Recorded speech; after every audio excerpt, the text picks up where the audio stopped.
একদম ফুলকো ফুলকো নরম তুলতুলে আলুর পরোটা খেতে কে কে ভালোবাসো কমেন্টসে জানিও। আর আজকে আমি তোমাদের সঙ্গে শেয়ার করব আলুর পরোটার রেসিপি।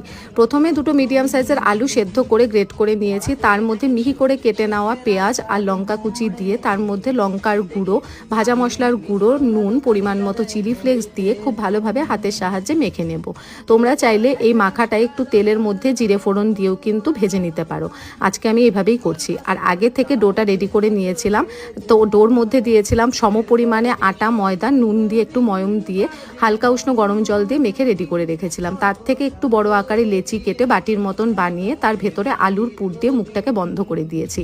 দিয়ে এবার একটু ময়দা ছড়িয়ে হাতের সাহায্যে যতটা সম্ভব পারা যায় স্প্রেড করে নিয়ে তারপর বেলে নিতে হবে একদম সব সাইডে সমান করে।